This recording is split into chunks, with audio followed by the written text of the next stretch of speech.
Past life adalah kehidupan lampau dari semua makhluk yang berada di 31 alam kehidupan.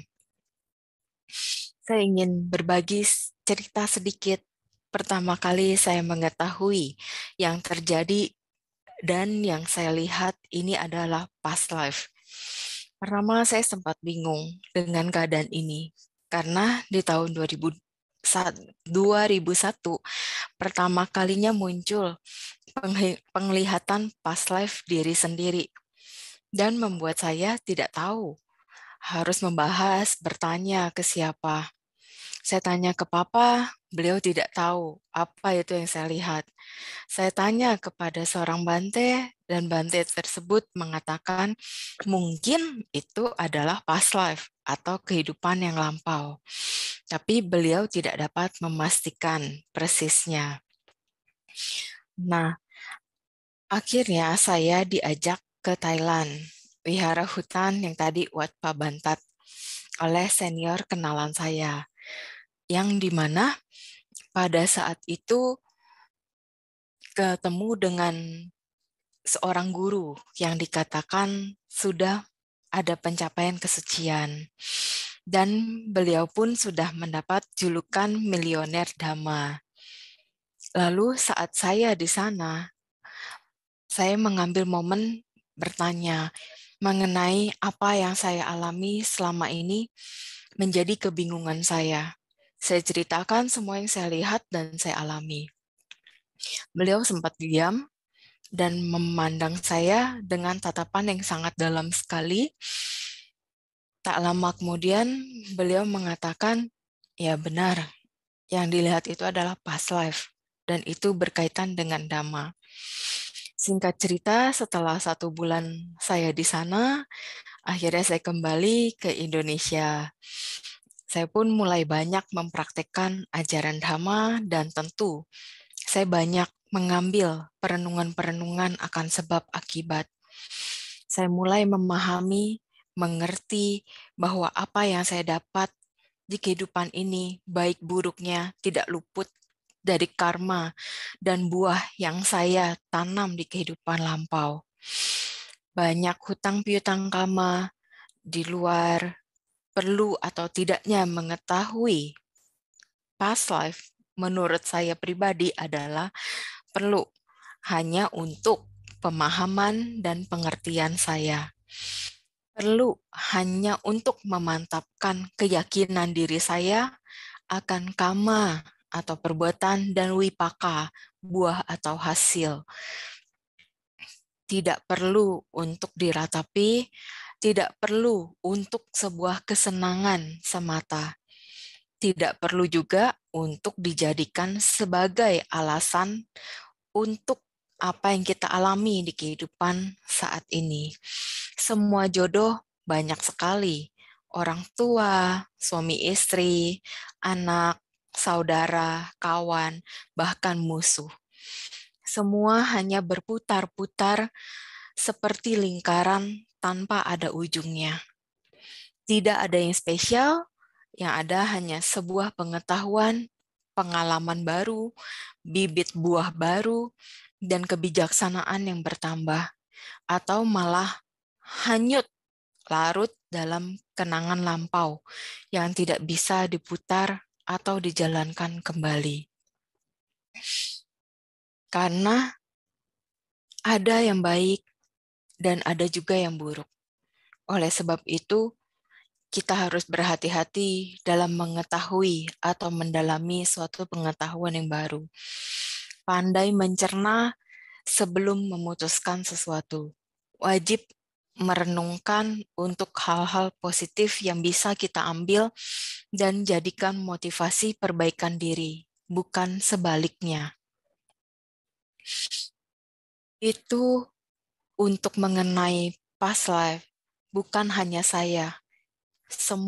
Kita semua bisa melihat ke arah sana apabila kita bisa melakukan jalankan sila dengan baik, melakukan meditasi yang sesuai dengan objek yang benar, bukan untuk bertujuan mencari kesaktian, bukan untuk bertujuan mencari sesuatu yang ingin kita miliki.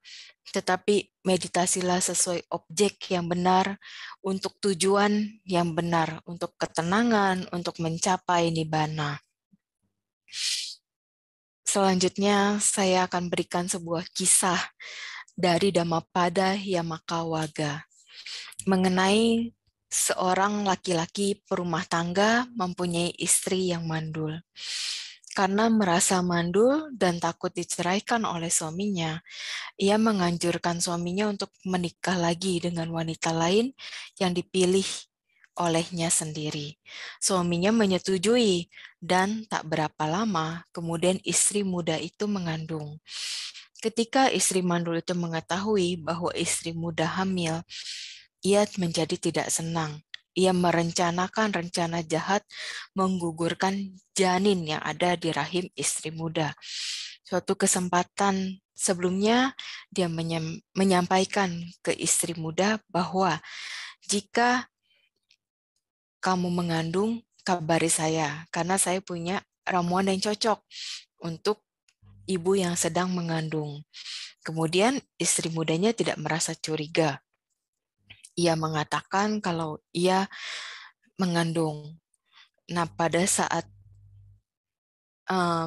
istri tua mengetahui kalau istri muda ini mengandung, dikirimlah ramuan yang sebenarnya itu racun untuk menggugurkan janin, untuk diberikan ke istri muda. Ternyata istri muda keguguran. Kemudian hamil lagi untuk kedua kalinya. Istri tua juga mengingatkan untuk memberitahukan kalau dia hamil dan dia akan memberikan sesuatu. Ternyata digugurkan lagi. Sampai akhirnya si istri muda ini mengetahui kalau keguguran yang dialaminya itu tidaklah wajar. Akhirnya dia tidak memberitahukan lagi kehamilan yang selanjutnya kepada istri tua. Karena tidak diberitahu, kelahirannya sempat berjalan dengan baik. Tapi pada akhirnya istri tua mengetahui lagi kalau istri muda itu hamil. Kemudian digugurkan lagi sampai akhirnya karena terus berulang, permusuhan itu pun dimulai. Pada kelahiran berikutnya, istri muda terlahir sebagai seekor kucing dan istri tua terlahir sebagai ayam. Ayam mati dimangsa kucing. Kemudian saat terlahir kembali, istri tua terlahir sebagai seekor macan tutul. Istri muda seekor rusa betina. Rusa betina mati diterkam macan tutul. Dan akhirnya istri tua terlahir sebagai seorang wanita perumah tangga di kota Sawati dan istri muda terlahir sebagai peri yang bernama Kali. Suatu ketika sang peri terlihat sedang mengejar-ngejar wanita tersebut dengan bayinya. Ketika wanita itu mendengar bahwa sang Buddha sedang membabarkan dhamma di wihara Jetawana, ia berlari ke sana dan meletakkan bayinya di kaki sang Buddha sambil memohon perlindungan. Sedangkan peri tertahan di depan pintu, di pintu wihara oleh dewa penjaga wihara. Akhirnya sang Buddha mengizinkan supaya peri diperkenankan masuk dan keduanya diberi nasihat oleh sang Buddha. Sang Buddha menceritakan asal mula permusuhan mereka pada kehidupan yang lampau, yaitu sebagai seorang istri tua dan istri muda dari seorang suami, sebagai seekor ayam betina dan seekor kucing, seekor macan tutul dan seekor rusa betina. Mereka telah dipertemukan bahwa mereka telah dipertemukan untuk melihat bahwa kebencian hanya dapat menyebabkan kebencian yang makin berlarut-larut. Tetapi kebencian akan berakhir melalui persahabatan, kasih sayang, saling pengertian, dan niat baik. Kemudian Sang Buddha membabarkan syair berikut ini. Kebencian tak akan pernah berakhir apabila dibalas dengan kebencian. Tetapi kebencian akan berakhir bila dibalas dengan tidak membenci. Inilah satu hukum abadi. Kedua wanita itu akhirnya menyadari kesalahan mereka. Keduanya berdamai dan permusuhan itu berakhir. Sang Buddha kemudian meminta kepada wanita itu untuk menyerahkan anaknya untuk digendong peri. Takut akan keselamatan anaknya, wanita itu ragu-ragu. Tetapi karena keyakinan yang kuat terhadap Sang Buddha, ia segera menyerahkan anaknya ke peri. Peri menerima anak itu dengan hangat, kemudian anak itu dicium dan dibelainya dengan penuh kasih sayang, bagaikan anaknya sendiri. Setelah puas, diserahkan kembali ke ibunya. Demikianlah pada akhirnya mereka berdua hidup rukun dan saling mengasihi. Jadi ajaran yang bisa dipetik adalah Sang Buddha adalah guru yang sangat ahli dalam mengajar. Kehadiran sepasang musuh ini dijadikan contoh hidup betapa kebencian sangat menghambat seseorang dalam mencapai nibbana. Sepasang musuh ini menghabiskan 3 kali kehidupannya hanya untuk saling berbalas dan sangat mungkin tidak berakhir jika mereka tidak bertemu Sang Buddha. Jadi ini adalah salah satu contoh di zaman Sang Buddha, kenapa perlu mengetahui past life. Kalau di kehidupan yang saat ini, yang pernah saya lihat dan kejadian juga, itu seorang istri yang diikuti oleh sosok makhluk, ternyata itu adalah suami di masa lampaunya yang pernah ia bunuh. Jadi itu sangat mengganggu kehidupan pribadinya. Akhirnya setelah dia mengetahui ternyata suami di kehidupan lampaunya yang pernah dia bunuh mengikutinya, makanya di kehidupan sekarang dia harus berusaha memaafkan dan selalu melimpahkan jasa untuk almarhum suami tersebut. Setelah dilakukan berulang-ulang, maka kondisi istrinya di saat ini sudah membaik perlahan-lahan. Tetapi suaminya yang di kehidupan lampau itu setelah dilakukan pelimpahan jasa, walau awalnya sulit untuk bisa menerima, akhirnya dengan pancaran cinta kasih yang diberikan oleh istrinya yang di kehidupan sekarang, beliau menerima dengan baik. Jadi sekarang kondisinya pun sudah membaik. Gitu. Jadi untuk kita hati-hati dalam berpikir, berucap, dan bertingkah laku. Karena hal itu bisa menyebabkan sebuah permusuhan yang akan berbahaya sampai kehidupan-kehidupan berikutnya. Mumpung di kehidupan saat ini kita mengenal dhamma dan mengenal kama, kita bisa mengontrol diri kita. Kita tahu kebencian itu bisa berakhir apabila kita balas dengan tidak membenci, dengan kita sering memancarkan cinta kasih, semuanya akan menjadi lebih baik. Mungkin itu dulu penyampaian sharing damanya dari saya. Selanjutnya kita tanya jawab di forum tanya jawab. Untuk waktu saya kembalikan kepada Kevin. Terima kasih. Oke, terima kasih ya Cimeta sudah men-sharing sedikit dulu di awal.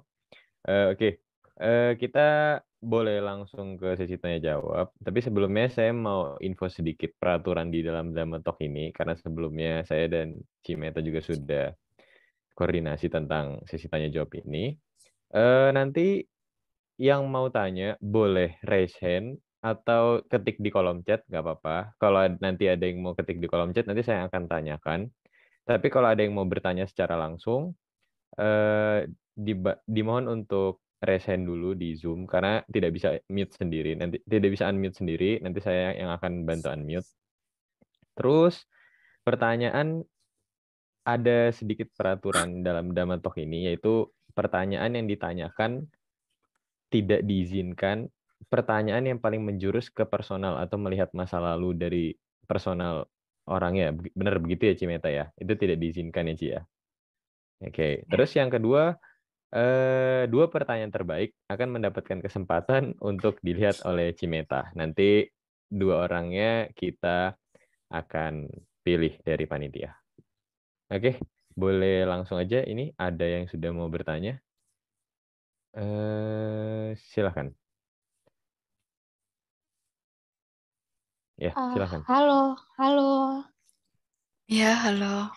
halo Cimeta. Aku mau nanya Cimeta. Ya, Kalau misalnya kita kan udah mengerti nih misalnya masing-masing apa kehidupan kita sebelumnya kenapa gitu ya dengan masing-masing keluarga kita itu.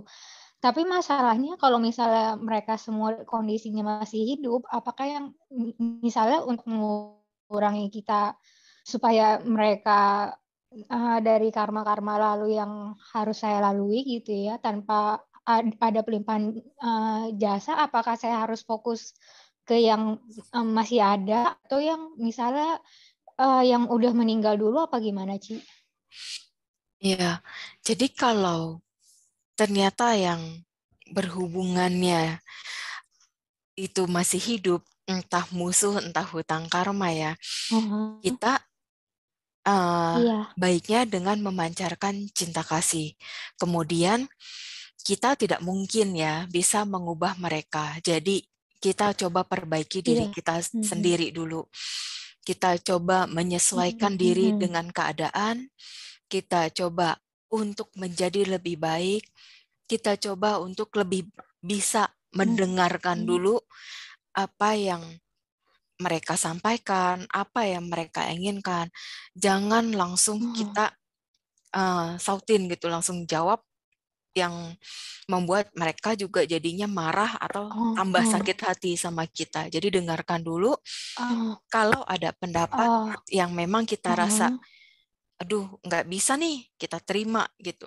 Jadi kalau kayak gitu udah Iya, iya. sabarin Mhm. dulu, diemin dulu, kita coba renungin. Oke, kata-kata ini misalkan terlalu menyakitkan. Oh, Kita iya. abaikan dulu, Mhm. kita fokus pancarin cinta kasih untuk diri kita sendiri, kemudian kita pancarkan untuk orang-orang yang berhubungan karma dengan kita. Lambat laun, perlahan semuanya itu akan membaik.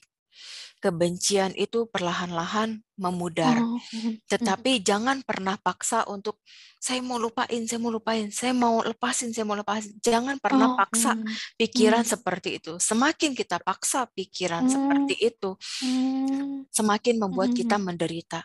Biarkan mengalir begitu aja. Apabila ada pertemuan yang mengharuskan kita bertemu, ya Mhm. mengalir, bertemu gitu. Jadi Oh, secara general mhm. dengan siapapun, dengan apapun yang terjadi, ya pertemuan itu lakukan gitu. Tetapi kita harus bisa menjaga sikap, menjaga ucapan. Kalau kita merasa pada saat baru ngelihat aja, aduh, udah nggak enak nih, udah sebel aja gitu. Ya udah setelah acara kita ikutin sebentar, kita pamit pergi. Usahakan kita tidak membalas apapun yang mereka lakukan untuk kita. Oh, Yang penting kita kontrol diri kita sendiri oh, dulu. mhm. Mhm. Gitu. Yang penting diri kita dulu. Oh, Karena kalau kita mhm. bisa Betul, mengontrol betul. semuanya dengan Mhm. baik, maka ke depannya musuh-musuh kita pun juga tidak akan terlalu frontal. Jadi seperti ya Iya, hukum iya. fisika ya, ada aksi, Iya, ada reaksi. betul. Ketika mereka kasih aksi, kita jangan kasih reaksi. Semakin kita kasih reaksi, semakin menjadi gitu. Jadi Oke. ikutilah alurnya sesuai yang berjalan. Maaf Cici, mungkin ini pertanyaan terakhir menanggapi yang tadi Cici jawab ya. Ini maksud aku kalau misalnya dari akunya ceritanya aku udah dalam tahap oke, aku udah nggak akan benci dia. Tapi kalau memang dia masih membenci akunya, itu udah di luar kekuasaan aku berarti gitu ya. Maksudnya aku udah nggak Iya. bisa ngapa-ngapain lagi gitu. Selain harus setiap hari memanjatkan cinta kasih aja gitu, nggak apa-apa gitu ya, Ci? Tetapi ya, dengan kita sering memancarkan cinta kasih, Uh-huh. kebencian itu secara tidak langsung yang dia pancarkan ke kita, itu pun secara tidak langsung memudar loh. Itu. Oh, Karena jadi ya, karena saya sendiri pernah mempraktekkan hal itu dan itu beneran iya. terjadi. Makanya kita harus lakukannya dengan sungguh-sungguh, bukan cuma sekedar semoga dia bahagia, tapi benar-benar itu dari Iya, iya. hati kita melakukannya gitu. Untuk diri kita sendiri dulu lah yang utama. Karena kita harus memperbaiki diri kita sendiri dulu gitu. Karena kita tidak bisa selalu menganggap kita benar nih, dia Iya, salah. betul. Nggak bisa. Kita tetap harus selalu Iya, introspeksi betul, diri betul. kita. Iya. Oke, Ci, maaf Ya. banget. Ini jadi aku untuk mengkonklusi terakhir aku adalah kalau misalnya orangnya mungkin lebih dari 3 gitu ya. Dan maksudnya kan banyak nih membernya keluarga saya gitu ya. Jadi ketika saya mulai satu-satu, apakah ada kemungkinan itu misalnya sebelum mereka meninggal dia akan tetap membenci saya atau saya harus benar-benar semuanya dengan serius sampai sebelum meninggal itu mereka udah nggak ada kebencian ke saya. Semua itu tergantung dari usaha kita sendiri. Bagaimana kita mengusahakannya. Oh, Hmm. oke sih. Terima kasih banyak Cici atas Oke. jawaban-jawabannya sangat membantu saya sekali. Terima kasih banget Cici. Terima kasih. Ya, sama-sama. Oke, makasih pada saudari Jenny yang sudah bertanya. Kita lanjut sih ya. Sebentar ya, teman-teman yang di resen tunggu sebentar ya. Ini ada pertanyaan di chat juga. Kita gantian biar adil. Ini Ci, ada yang menarik nih. Apakah kita bisa tahu past life lewat mimpi secara general sih? Ya, kalau pas live lewat mimpi, memang itu bisa aja terjadi. Tetapi kadang itu potongan-potongan sih. Jadi, misalkan salah satunya ya, kayak mimpi lagi berperang di zaman, entah zaman apa, tapi merasakan ini saya yang lagi berperang nih di sana gitu. Itu paling hanya sepotongan gitu aja, tapi tidak tahu musuhnya siapa atau kondisinya bagaimana. Biasanya loncat-loncat. Nanti kapan, udah lama setelah dia rajin meditasi, setelah dia banyak melatih sila dengan baik, itu biasanya muncul alami. Karena semua memori past life itu ada di dalam, di memori kehidupan kita gitu. Jadi suatu saat itu cepat atau lambat pasti akan keluar yang berkesannya. Biasanya yang muncul di mimpi yang berkesan-berkesan gitu sih.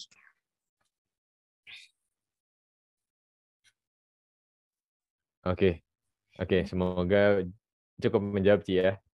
Kita lanjut ke saudara Andri karena sudah bertanya dari tadi. Sepertinya juga sudah capek angkat tangan Ci. Silakan saudara Andri. Selamat malam, Cimeta. Iya, malam Ko Andri. Mau nanya, Ci. Tadi Cimeta kan bilang kalau misalnya kita rajin merawat sila. Sorry, silakan. Rajin merawat sila dan rajin bermeditasi, nanti kan kita bisa mengingat past life kita. Sedangkan waktu kita bermeditasi, kita kan diharuskan untuk fokus pada objek. Misalnya saja objek nafas. Nah, gimana caranya kita bisa tahu ataupun mengingat, padahal kita selalu harus kembali ke objek. Misalnya kita melihat apa, harus kembali lagi ke objek. Tuh. Gimana caranya kita bisa tahu past life kita, padahal kan kita dituntut untuk selalu fokus ke objek. Ya. Terus Mm-mm. boleh langsung ya 2 pertanyaannya. Oke, baik kok. Ya, terus kemudian yang pertanyaan kedua mengenai pelimpahan jasa. Mm-mm. Pelimpahan jasa ini kan dibutuhkan bagi keluarga kita yang terlahir di alam peta. Mm-mm. Tapi kan ada peta, kalau tidak salah kan peta yang ada di alam para datu Pajawika peta saja yang bisa menerima pelimpahan jasa ya. Mm-mm. Bagaimana kalau keluarga kita terlahir di alam peta yang bukan alam peta yang bisa menerima? Apa Oke. yang harus kita lakukan? Terima kasih, Ji. Ya. Oke, saya jawab yang pertanyaan pertama dulu ya, Ko. Ini untuk mengetahui past life sendiri itu tidak mudah ya, Ko. Saya pun setelah muncul bisa tahu past life saya ini, ternyata setelah saya selidiki, itu saya sudah berlatih samadhi, sudah berlatih melakukan, menjalankan sila dengan baik, sudah 6 kehidupan. Jadi tidak di kehidupan saat ini juga saya langsung bisa gitu. Jadi ini adalah hasil dari setelah sekian kehidupan yang berbuah gitu. Jadi kita yang saat ini sedang berlatih meditasi, jangan pernah berharap apapun. Lakukan, jalankan meditasi dengan baik sesuai objek yang sudah diajarkan Guru Agung Sang Buddha, dan juga kita jalankan sila dengan baik, pupuk parami di setiap kehidupan dari pikiran, ucapan, dan tingkah laku kita.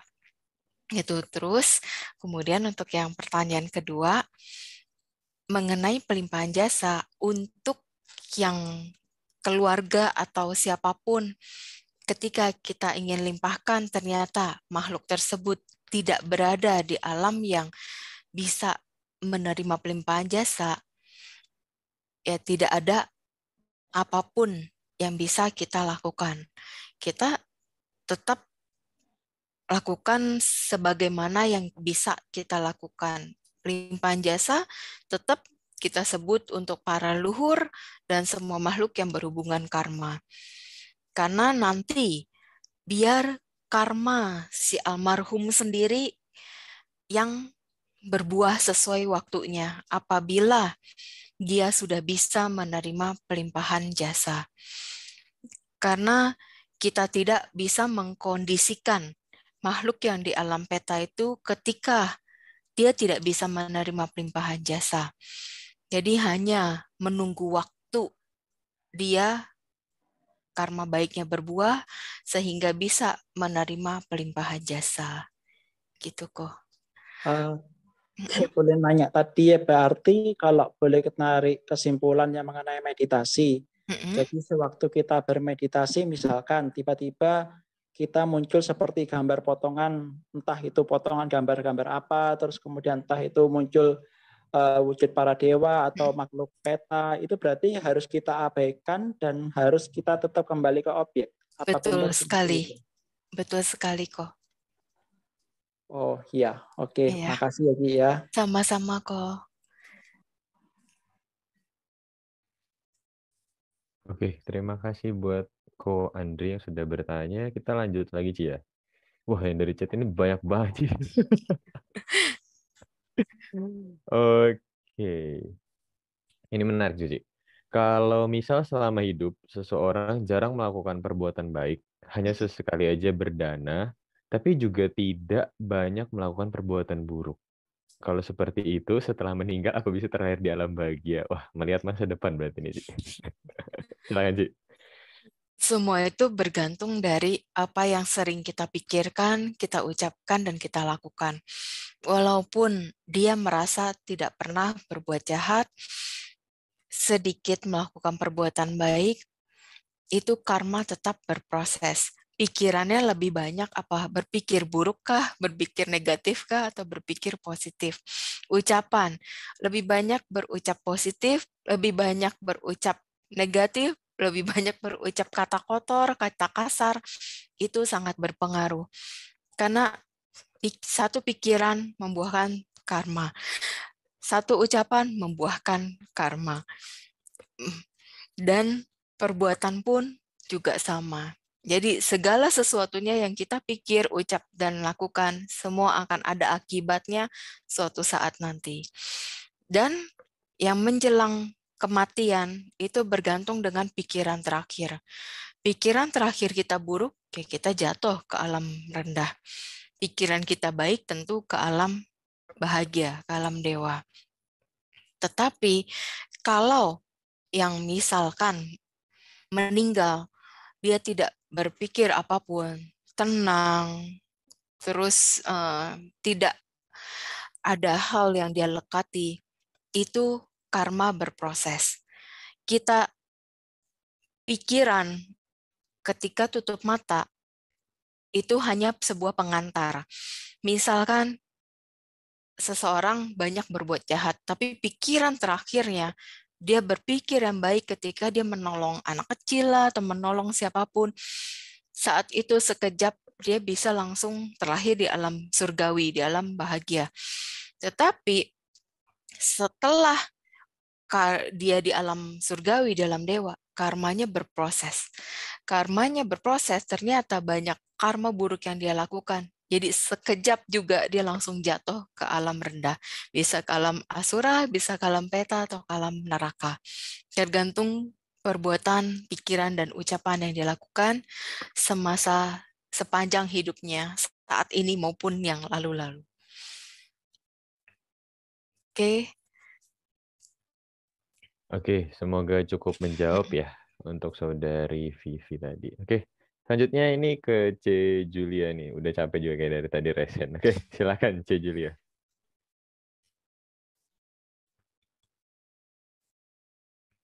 Sorry C, belum ke unmute. Oh iya, sorry ya. Silakan. Maaf, agak gugup. Kedengaran ya? Dengar C. Salam meta dulu. Ya, ya. Itu mau tanya mengenai meditasi. Itu kalau meditasi boleh nggak dengan tujuan meningkatkan spiritualitas atau tidak disarankan untuk tidak disarankan ya? Tidak. Oh, jadi mengalir aja gitu ya? Ya, sesuai objeknya. Bila Cici ambil objek nafas, menyadari nafas masuk dan keluar. Oh, begitu. Terus mengenai past life ya, past life itu kalau misalnya merasa terbawa beberapa sifat dari past life lampau, itu bagaimana mengatasinya ya? Karena kadang sifat sepertinya agak keras gitu. Saya sih pernah mimpi ya, cuman nggak pasti juga, nggak pasti, cuman ya, tapi berhubung sih sifat-sifat saya di kehidupan sekarang. Jadi apakah ada yang bisa mungkin dengan meditasi ya untuk memperbaiki sifat dan pikiran? Ya. Kalau sifat karakter seseorang, semuanya kita pasti terbawa dari kehidupan yang lampau gitu. Jadi di kondisi sekarang ya, kita sadar nih sifat jelek kita apa, kita perbaiki. Jadi jadikan setiap hari itu kalau ada waktu perenungan, walaupun itu 5 menit, 2 menit, kita merenung, duh hari ini misalkan saya udah ucap yang salah nih, atau aduh hari ini saya udah bersikap yang salah nih, udah besok saya nggak boleh mengulang hal yang sama. Lakukan lagi gitu. Terus emosi juga gitu. Emosi kita hari ini wah meledaknya sangat dahsyat. Kita langsung malamnya jadi kan perenungan, wah hari ini nggak boleh nih. Saya sudah kebablasan melakukan emosi yang seperti ini sehingga menyakiti anak saya atau pasangan saya atau keluarga saya. Besok saya harus perbaiki, saya harus kontrol emosi saya gitu. Jadi kita selalu lakukan perenungan hari demi hari. Jadi kita fokus dengan keadaan yang saat ini. Ya, baik, terima kasih Cimeta. Satu pertanyaan lagi, mungkin yang cepat ya, karena maaf banyak pertanyaan dari yang lain. Ini mungkin sedikit pribadi, tapi kalau nggak bisa, nggak apa-apa, Cimeta. Jadi ini mengenai kenapa bisa sense sepertinya merasa tiba-tiba, oh ini orang padahal nggak ada bicara atau nggak ada apa-apa, tapi bisa tiba-tiba sangat suka atau sangat tidak suka. Begitu ya, Cimeta. Ini juga karena apa ya? Karena seperti sensing of energi, sepertinya begitu. Kalau nggak ini kalau terlalu kepribadian, terlalu ke pribadi ya, nggak dijawab juga nggak apa-apa, Cimeta. Maaf, maaf. Iya. Generalnya aja, Cimeta kalau bisa. Iya. Umumnya memang kebanyakan orang punya sense seperti itu, Koci. Itu hanya kadang peka atau tidak pekanya aja. Oh, gitu ya. Bukan Jadi, karena rangsangan negatif energi atau itu bukannya. Ya, semua itu tentu ada keterkaitan. Jadi sebelum kita melakukan suatu tindakan, kita harus langsung refleksi dulu ke dalam diri. Gitu. Balik lagi ke perenungan, balik lagi ke samadhi gitu. Oh, suatu saat cepat atau lambat semua orang juga bisa memastikan, oh ya udahlah, ada hal yang perlu kita abaikan, ada hal yang perlu kita respon gitu. Iya, sepertinya begitu. Ya, gitu aja. Ya, terima kasih Cimeta. Iya, sama-sama. Ya. Oke, kita lanjut lagi sebentar. Thank you buat C. Julia yang sudah bertanya. Kita lanjut lagi ke chat. Ini Ci. Saya pernah melihat ada seseorang yang pernah kemasukan. Ya kita tahu kan bahasanya kan kemasukan ya. Dan mengaku kemasukan Dewi Kuan Im. Apakah benar dewa atau dewi itu suka atau mau masuk ke tubuh manusia, Ci? Mungkin boleh dijelasin sedikit, Ci. Sebenarnya tidak masuk ya. Itu hanya bisikan. Jadi paling hanya menempel aja. Itu pun menempelnya kalau dewa-dewi yang sebenarnya itu tidak bisa dekat sekali dengan manusia. Tetap ada jarak 1 atau 2 meter gitu. Tapi kalau alam rendah itu bisa nempel banget gitu. Terus juga kalau Dewi Kuan Im yang asli, dia tidak pernah memasuki tubuh siapapun. Gitu. Tetapi dewa-dewi yang mungkin dari alam tingkat 1 ingin berbuat baik, menambah usia di kehidupannya di alam sana, bisa juga menolong, tapi dengan mengatasnamakan Dewi Kuan Im. Ya. Oke, semoga menjawab ya pertanyaannya. Ini kita lanjut ke ini yang dari udah resen. Silahkan. Silahkan. Dengan username EW, ya silahkan. Selamat malam, Cipta. Ya, selamat malam, C. Ada 3 pertanyaan yang ingin saya tanyakan. Yang pertama, sebagai orang biasa ya, yang belum memiliki kemampuan seperti Cimeta, apabila kita menanyakan kepada orang yang dapat melihat past life, bagaimana biasa untuk memvalidasi kebenaran past life itu?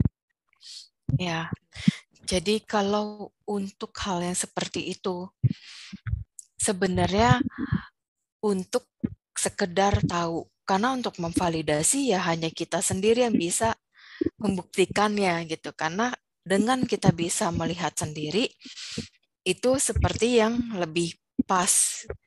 Oh benar saya di sini, oh benar kehidupan saya seperti ini. Atau ada kalau ada kepekaan ya dari orang tersebut bisa merasakan, oh ya memang saya merasakan hal-hal yang seperti tadi digambarkan itu. Ternyata ada yang kebawa di kehidupan ini, bisa juga seperti itu.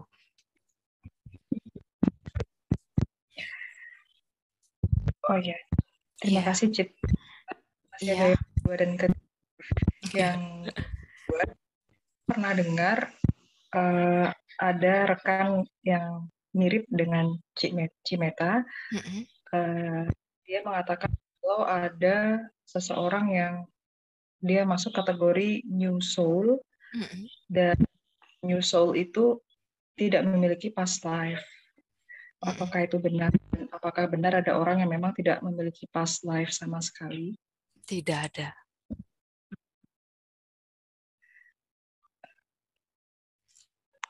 Maaf, maksudnya berarti semua orang pasti punya past life. Ya, semua orang pasti memiliki past life. Karena tidak ada suatu akibat tanpa sebab. Baik. Yang ketiga, ketika kembali di sekarang atau yang lalu, apakah selalu dalam kepercayaan yang sama atau bisa berbeda kepercayaan atau agama?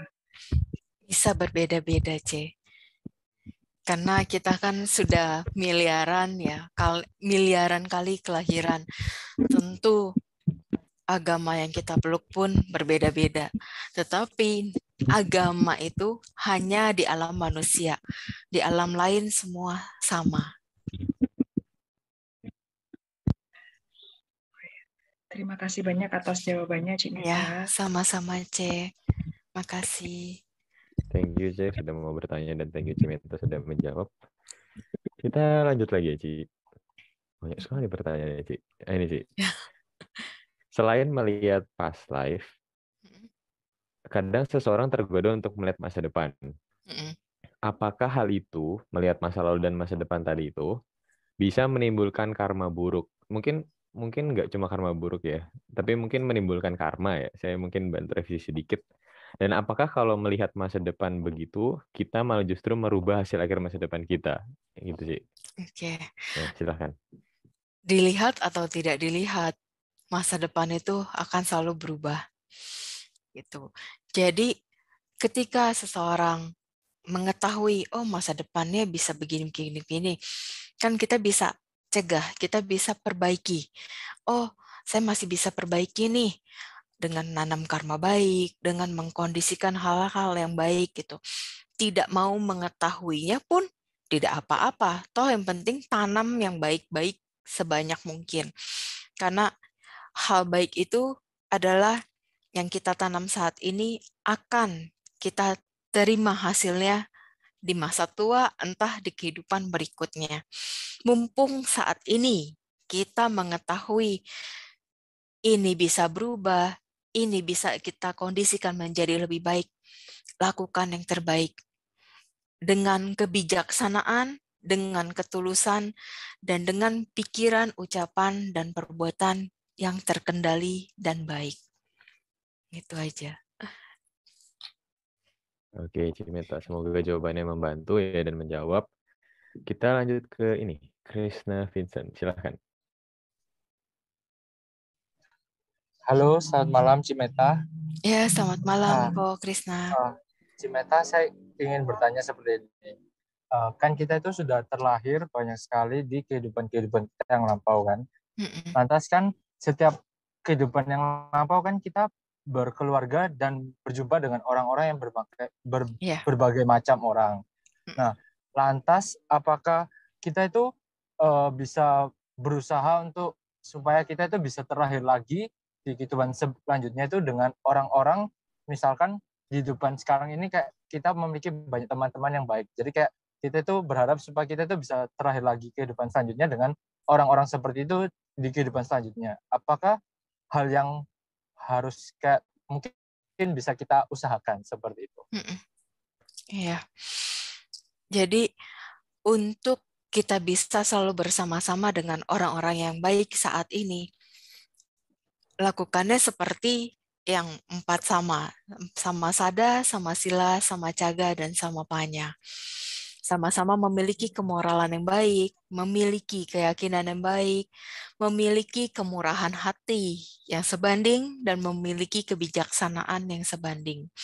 Kalau itu semua bisa dan dilakukan bersama-sama, ya ada kemungkinan next life-nya bisa bersama sebagai sahabat baik atau jadi dalam satu keluarga. Gitu. Jadi bisa dikondisikan. Oh, jadi dikondisikan ini bukan hanya oleh satu pihak, tetapi kalau Semuanya. bisa oleh semuanya gitu ya, Cimeta. Iya. Tapi kalau misalkan hanya satu saja, apakah masih ada kemungkinan, Cimeta, untuk terlahir lagi, maksudnya berdekatan mungkin? Tetap, selama kita masih siklus kehidupan ini, mau kehidupan sampai kapanpun, selama belum mencapai nibbana, pasti kita ada bertemu. Hanya pertemuan itu bisa random. Bisa satu kehidupan di depan kita atau beberapa kehidupan selanjutnya baru kita ketemu lagi. Oh. Lantas, Cimeta, kalau misalkan itu dengan agama, apakah itu ada, maksudnya kayak kita memiliki keyakinan semoga dengan kehidupan kita ini, kedepannya kita bisa belajar Buddha Dhamma lagi. Apakah hal itu juga bisa kayak kita ciptakan dengan 4 yang landasan tadi itu, Cimeta? Ya, kalau untuk mengenai keyakinan, kita bisa lakukan dengan tekad.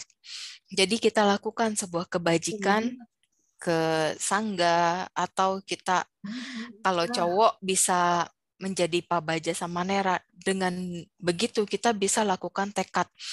Segala kebajikan yang kita lakukan ini selalu mengkondisikan kita bertemu dengan ajaran Buddha Sasana yang murni, dan saya bisa bertemu dengan para guru suci, bisa mempraktekkan ajaran dengan baik. Gitu. Jadi balik lagi ke diri kitanya. Oh, balik lagi ke diri kita gitu ya. Oke, terima kasih banyak, Cimeta, atas jawabannya. Sama-sama. Oke, kita lanjut lagi, Ci. Apakah memungkinkan mendapatkan pasangan yang sebelumnya belum ada keterikatan karma di kehidupan sebelumnya? Kalau bisa, kenapa alasannya? Apakah bisa dijalankan hubungan tersebut dikatakan menciptakan ikatan karma baru? Berarti mungkin membuat sebuah karma baru berarti gitu, Ci ya. Kalau misalnya belum pernah berhubungan dengan kehidupan di masa lalu, mungkin kurang lebih begitu, Ci ya. Silahkan, Ci. Bagaimana menyikapi? Ya, kita pasti pernah berhubungan dengan orang-orang tersebut di masa lalu. Memang tidak selalu sebagai pasangan kita. Bisa juga ternyata sebagai adik kita, sebagai kakak kita, sebagai orang tua kita. Itu kan siklus muter terus.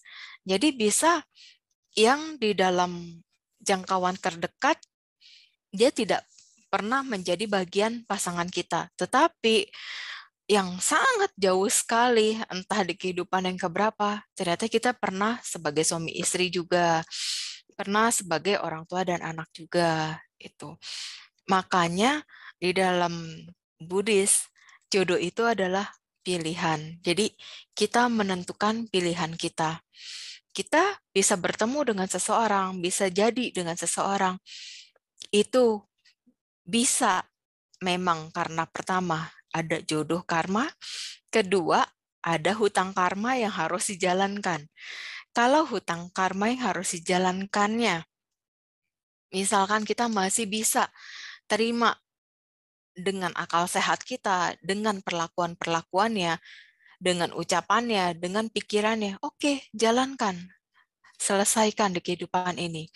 Tetapi apabila ketika kita menjalankan hubungan, di awalnya memang jodoh, kedua ternyata hutang karmanya fatal atau musuh karma, itu patut kita pertimbangkan dan patut kita kondisikan untuk yang terbaiknya seperti apa.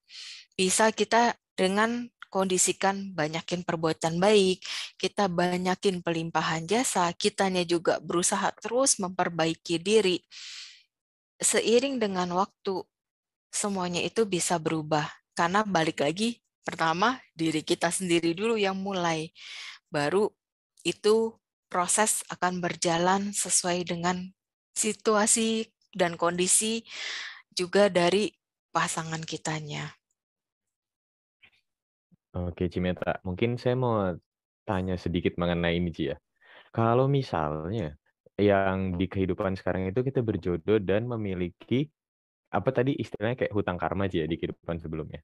Ah, apakah itu nanti nggak mengondisikan kita malah membuat sebuah karma baru yang mengondisikan kita jadinya hidup dengan dia lagi gitu, Ci? Nggak selalu.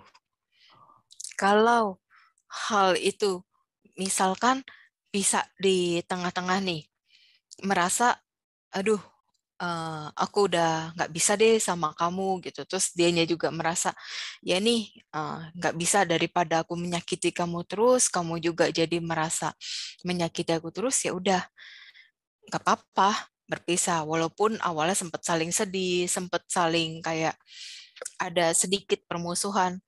Toh seiring dengan waktu kita bisa perbaiki perlahan-lahan, semuanya membaik, ya udah. Tapi kalau merasa, oh udah deh nggak mau ada hubungan apapun lagi, itu pun nggak masalah. Toh yang penting ada kesepakatan kan dari kedua belah pihak, nggak bisa hanya dari satu pihak. Oke, thank you, Ci. Kita lanjut ya. Oke. Mungkin ke Ko Steven yang sudah dari tadi resen. Silakan Ko Steven. Ya. Selamat malam, Meta. Ya, selamat malam. Ya, saya mau bertanya. Iya kok. Kalau tentang past life itu kan ada yang dibacakan sama orang, dan yang satunya itu ada yang seperti dihipnotis. Jadi kayak jadi kayak dihipnotis, nanti ditanyai mundur sampai yang sebelum-sebelumnya past life gitu. Nah, apakah metode hipnotis itu juga sama akurat dengan yang dilihat sama yang orang indigo itu? Iya. Oke. Kalau untuk yang di regresi itu kadang belum tentu sama kok, karena random kan. Kalau di regresi itu mundurnya bisa nggak jelas, bisa yang terdekat, bisa yang jauh sekali di luar jangkauan dari si orang yang melihat itu. Karena kadang itu masuk ke memori yang sangat berkesan di dalam dirinya. Ketika memori yang sangat berkesan itu keluar, dan dia menceritakan apa yang terjadi, itu bisa terjadi juga. Terus kalau yang aku pernah melihat dari beberapa yang di hipnoterapi, memang ada yang beneran dia masuk ke past life regression-nya, ada yang memang dia nggak bisa masuk, tapi pikirannya akhirnya yang bermain-bermain sendiri gitu. Jadi kalau untuk yang misalkan kitanya tidak mengerti, ini orang beneran ngeliat atau dia hanya bermain dengan pikiran, itu agak sulit membedakan gitu. Jadi kalau aku pernah melihat sendiri, oh ini beneran, oh yang ini cuma bermain pikiran. Kalau bermain pikiran sih, ya sempat aku bangunin, bilang ini nggak bisa, karena memang udah ada penolakan dari dirinya, akhirnya pikiran yang bermain. Oh, jadi seperti mental block gitu ya? Iya, ada kok kayak gitu. Oh, berarti kalau boleh saya simpulkan ini, sebenarnya otak kita ini menyimpan semua past life pertama sampai terakhir, hanya kita nggak bisa unlock sendiri gitu ya, Met? Ya. Betul kok. Oke. Jadi supaya kita bisa tahu gitu mungkin ya dengan cara meditasi itu ya, yang 6 kehidupan dan berapa kehidupan gitu mungkin ya. Iya. Terus untuk kita bisa membuka lock-nya, sebenarnya kita mengikis kilesa diri sendiri sih. Karena kilesa itu yang paling berat untuk dikikis, loba dosa mohanya. Kadang kita tanpa disadari, kita memupuk kebencian, kebodohan batin, terus juga keserakahan. Ketika kita bisa mengontrol itu semua sedikit demi sedikit, ya itu juga ada pengaruh. Oke, jadi nanti untuk masa depannya ketika kita nanti mati lahir, jadi tersimpan di dalam otak ini semua ya? Iya, betul. Ya itu aja cukup, makasih. Ya, Meta. makasih kok. Oke, kita kembali lagi ke chat. Ini Ci, ada yang tanya. apakah kehidupan past life kita sama dengan kehidupan kita sekarang, seperti roda berputar pada porosnya? Ya, ada yang sama, ada yang berbeda. Karena kan juga beda zaman ya. Jadi nggak selalu 100% tuh sama. Tetapi kita bisa mengetahui apa yang kita lakukan itu dari akibat yang sekarang kita terima.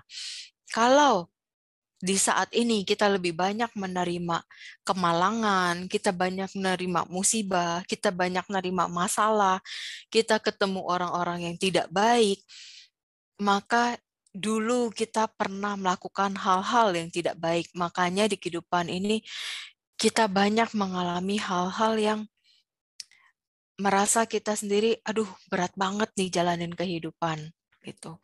Jadi dengan gitu kita renungin, kita berusaha perbaiki pelan-pelan dengan menjadi lebih baik. Tanam kebajikan sebanyak mungkin melalui pikiran, ucapan, perbuatan. Oke, terima kasih Ji. Semoga Ya. menjawab. Selanjutnya kepada ini, AI Foni yang sudah dari tadi resen. Silakan ya AI. Selamat malam Meta. Selamat malam AI. Namo Buddhaya. Namo Buddhaya. Ini saya mau tanya, kan suami saya dulu pernah bilang, kan kita beda agama. Dia bilang, kalau kenapa kamu nggak ikut saya saja, supaya nanti kalau kita meninggal bisa sama-sama tujuannya. Sedangkan tadi Meta bilang tidak ada agama di situ ya. Iya. Apakah agama lain kalau meninggal bukan masuk di dia punya jalurnya? Agama Buddha di jalurnya sendiri, bukan begitu? Islam ya. Oh. Bukan begitu. Sama, ya, mengalami proses yang sama. Sama-sama melewati momen pikiran terakhir juga. Oh, tidak bilang masing-masing punya ini. Oh, agama ini ada jalannya di situ, enggak ya? Enggak. Jadi orang itu mau percaya, mau tidak percaya, tetap semua mengalami proses yang sama. Oh, begitu. Iya. Suami saya dulu tuh pernah waktu sakit dioperasi. Waktu dioperasi masih udah sadar, tapi kalau begitu masih di rumah sakit, tapi kalau dia tutup mata, dia bisa melihat kemana-mana sampai dia suatu hari dia cerita, saya ini kalau tutup mata saya jadi takut, katanya tutup mata. Begitu saya mau tutup mata, mau tidur, saya udah bisa pergi kemana-mana. Dia udah kayak pergi ke udah lewatin itu udah lihat ini orang dibunuh-bunuh kayak di neraka gitu. Terus dia lihat Kuangkong kayak naik kuda gitu, pegang tongkat. Pokoknya macam-macam dia cerita, sampai saya sendiri takut. Saya tadinya pikir apa yang dia lihat, jangan-jangan dia lihat makhluk yang tidak bagus di rumah sakit itu. Sampai saya nggak berani tanya. Akhirnya dia nggak tahan, dia ceritain, saya tutup mata saya bisa kemana, ke timur-timur, atau teman saya udah bisa sampai situ, bisa ke tapi tiap hari begini. Pokoknya prosesnya selalu begitu sampai dia bilang, kenapa saya begitu ya? Terus kan waktu sebelum operasi saya ada ke wihara di Glodok itu, Cinta Yen ya. Saya di situ ada yang kasih tahu, kamu mendingan ke sana berdoa, maksudnya minta keselamatan.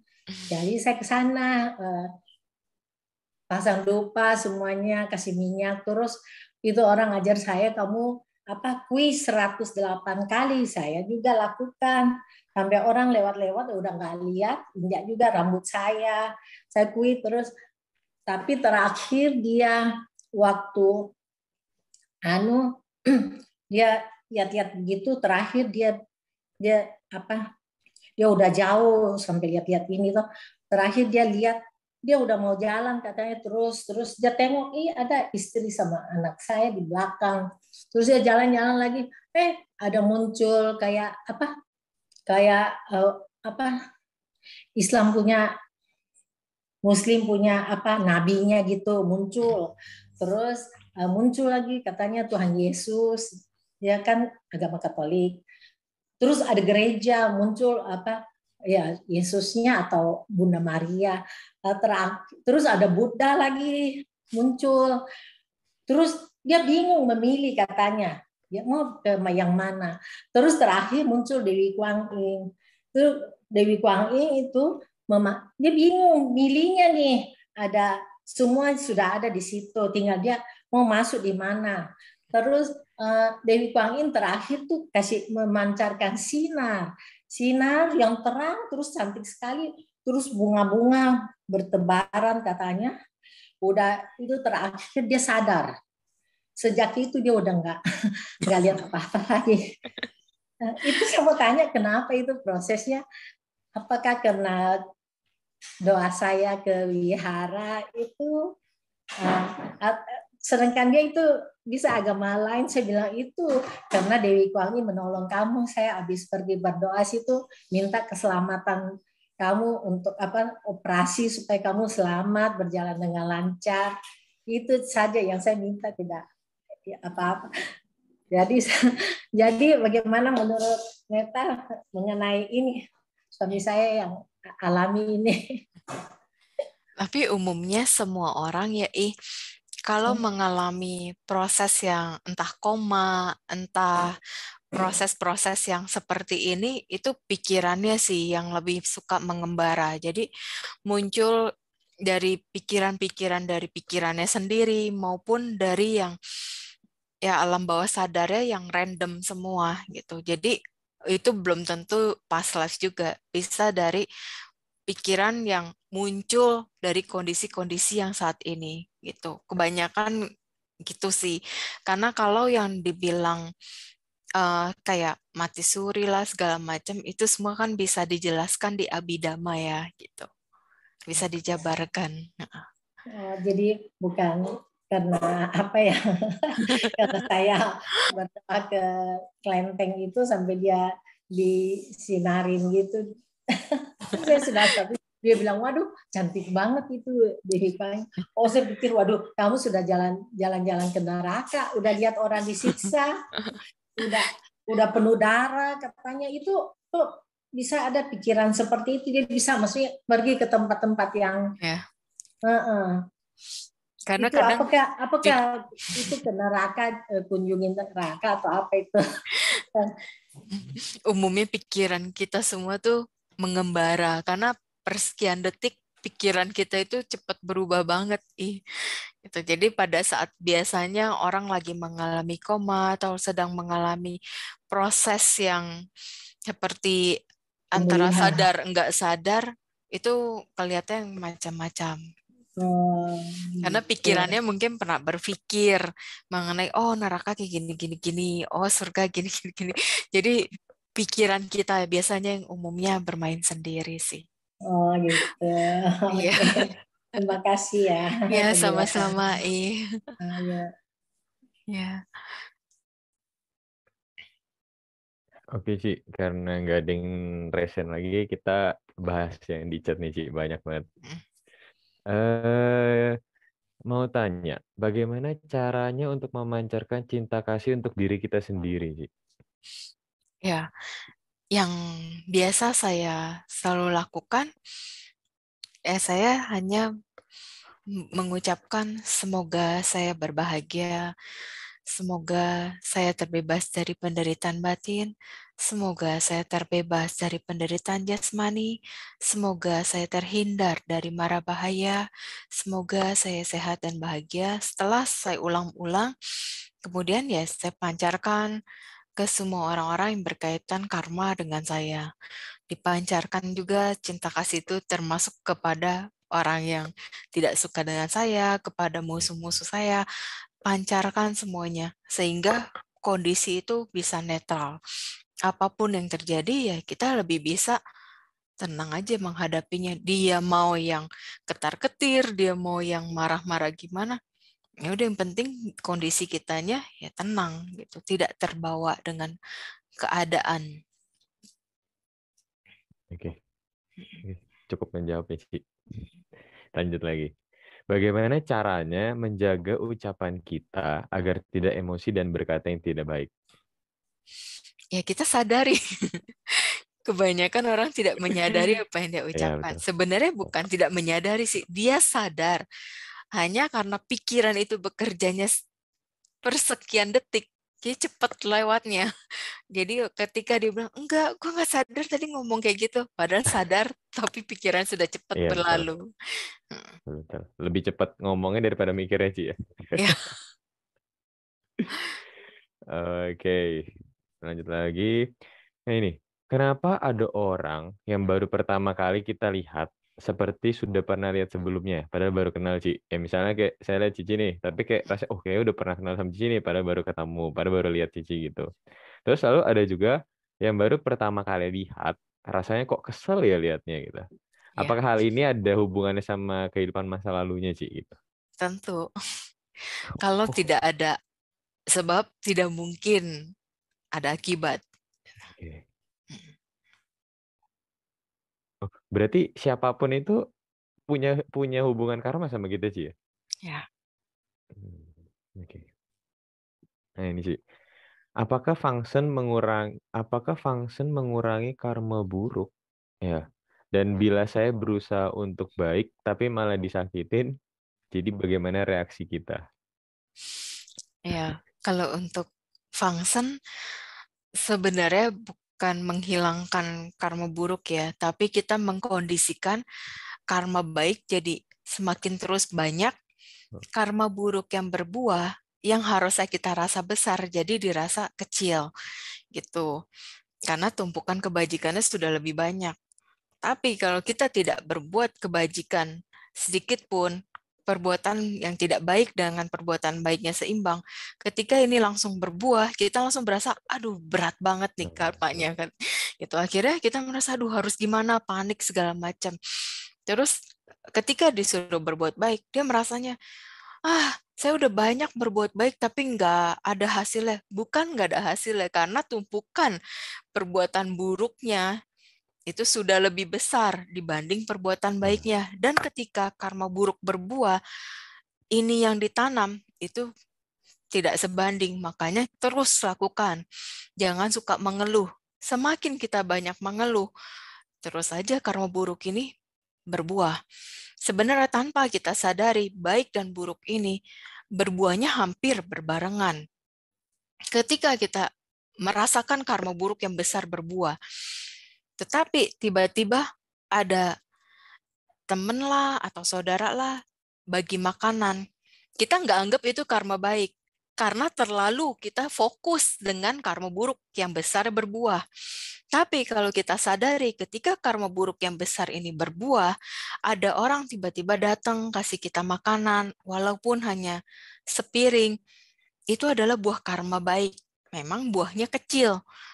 Gitu. Jadi apapun yang terjadi dengan hidup kita saat ini selalu sadari. Jadi baik atau buruk yang lebih besar, kita bisa langsung cepat tanggap. Oh, ini yang baik nih lagi berbuah. Oh, yang buruk nih lagi berbuah. Jadi apa yang harus kita lakukan? Kita bisa cepat merespon dengan menambah kebajikan-kebajikan.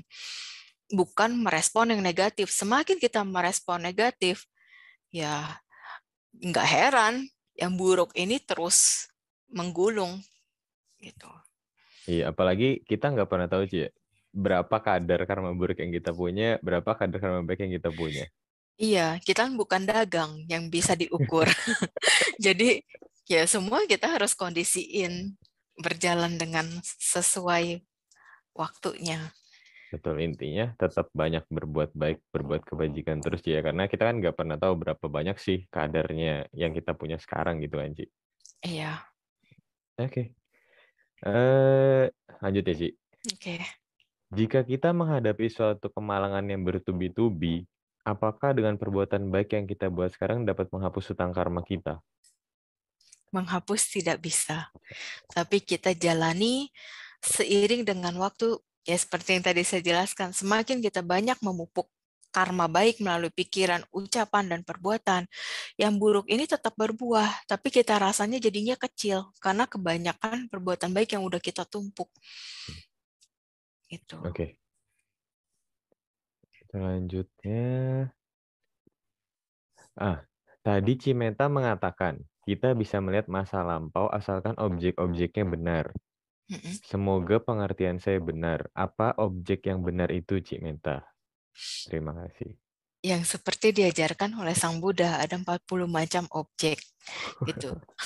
Yang umum untuk awam biasanya samanta dulu ya, untuk ketenangan batin kayak gitu. Dan itu pun saya tekankan sekali lagi, bukan berarti meditasi langsung bisa melihat ini dan itu. Semua butuh proses yang panjang. Kilesa kita sangat banyak. Pikiran kita pun sangat liar, lari ke sana ke sini, terus mudah berubah. Jadi kita harus bisa kendalikan pikiran, kita harus bisa kikis kilesa, kita harus selalu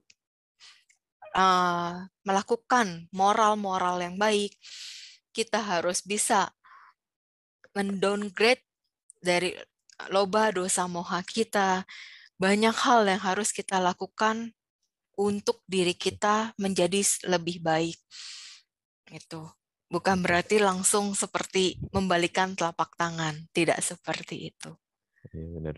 Yang paling dasar aja kayak pernafasannya susah ya, Ci, apalagi sampai yang tinggi-tinggi itu ya. Oke, kita lanjut. Apakah bisa kita dengan sengaja mengakhiri atau mempercepat karma kita berakhir dengan seseorang? Misalnya dengan musuh atau teman. Kalau bisa, bagaimana caranya, Ci? Ya, balik lagi yang tadi saya pernah kasih tahu, saya sendiri pernah mengalami ada rasa yang tidak suka terhadap seseorang, tetapi saya langsung pancarkan cinta kasih, terus-menerus berulang setiap saat saya meditasi, pancarkan cinta kasih ke diri sendiri, ke orang bersangkutan terus, sampai pada akhirnya saya bisa netral terhadap orang itu. Jadi tidak ada yang instan dalam hidup ini, semua proses. Yang instan hanya mie instan. Mie instan juga butuh proses, Ci, Ya, bikinnya. makanya. Oke. Kita lanjut lagi. Bentar ya, Ci. Saya bingung tadi sampai mana ya sudah.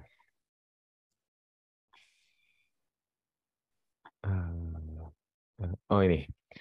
Apakah orang tua anak berkebutuhan khusus atau disabilitas atau keluarga yang butuh medical needs sepanjang hidup adalah bentuk karma buruk orang tua anak ini di kehidupan masa lalunya? Memang ortu ini bisa mengubah pikiran untuk berpikir positif dan kondisi ini sebagai bentuk pembayaran hutang karma lalunya karena anak itu membantu ortu ini di kehidupan sebelumnya. Istilahnya ya saling timbal balik gitu lah, Ci, ya. Iya. Tetapi faktanya adalah pembayaran utang ortu ini bentuknya adalah tantangan hidup yang lebih berat daripada ortu anak normal lain. Jadi berarti ini karma buruk kan, gitu. Gimana sih? Ya. Biasanya ya tetaplah ada saling hutang antara orang tua dan anak. Bisa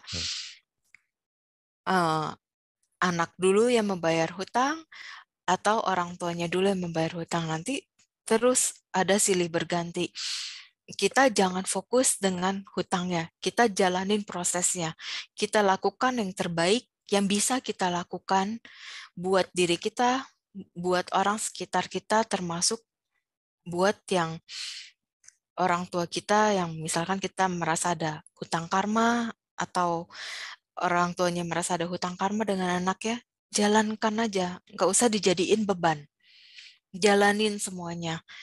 Toh semua juga akan ada akhirnya, entah akhirnya dengan, mohon maaf, kematian, ada yang akhirnya setelah sekian lama akhirnya ada perubahan dari sikapnya, dari ucapannya, maupun dari pikirannya. Itu kalau kita fokus dengan perubahannya, dengan prosesnya, tidak ada yang perlu kita sesali. Semua ada hikmah yang bisa kita ambil dan pelajaran itu sangat berharga buat kita. Saya setuju, Ci. Oke, lanjut lagi, Ci. Mau tanya, apakah hubungan suami istri yang bercerai karena mereka tidak selesai dan bisa berlanjut ke episode kehidupan selanjutnya? Apalagi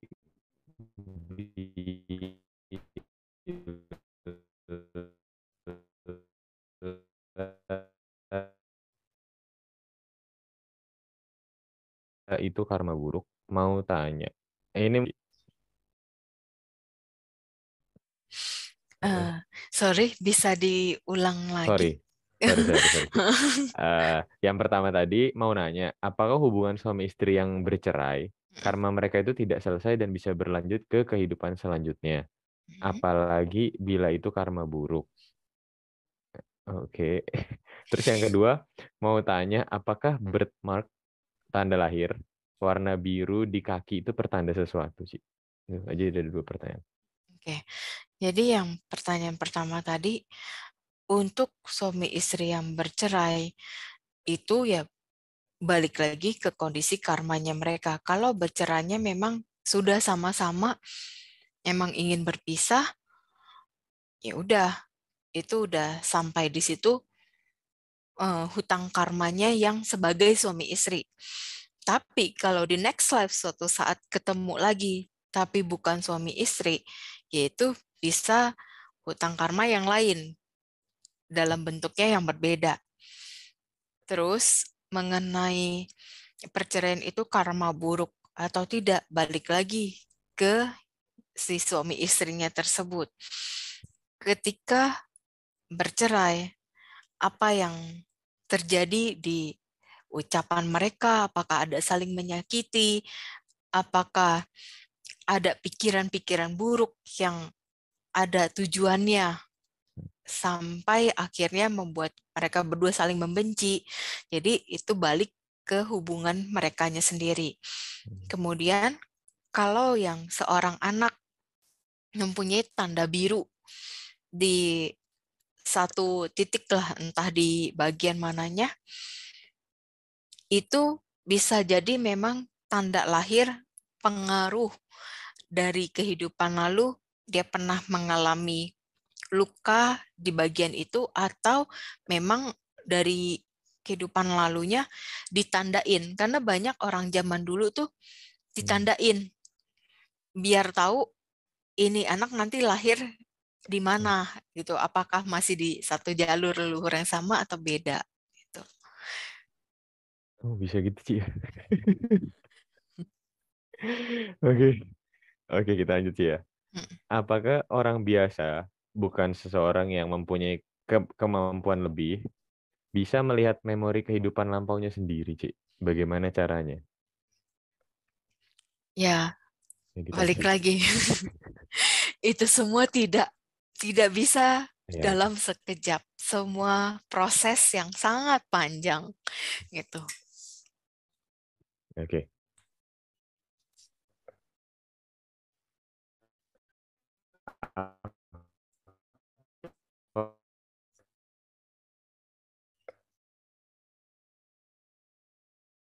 Apakah kita bisa melakukan pelimpahan jasa secara benar atau agama, Ci? Apakah pelimpahan jasa... Halo? Iya, halo. Oh, sorry, Ci. Apakah kita bisa melakukan pelimpahan jasa secara Buddhis untuk leluhur atau sanak saudara yang beda agama? Apakah pelimpahan jasa itu bisa sampai atau diterima oleh almarhumnya, Ci? Bisa. Bisa, Ci. Semasi itu berhubungan karma dengan kita, masih bisa kita limpahkan. Karena sekali lagi agama itu hanya label di alam manusia. Di alam sana tidak ada perbedaan itu semua. Oke. Terus lanjut, Ci. Apa yang bisa kita lakukan agar bisa berjodoh bertemu dengan guru yang tepat yang bisa membimbing kita ke nibbana? Wah, keren nih, Ci. Gimana, Ci? Tekad yang kuat, jalankan sila dengan baik, dan lakukan banyak perbuatan baik. Oke.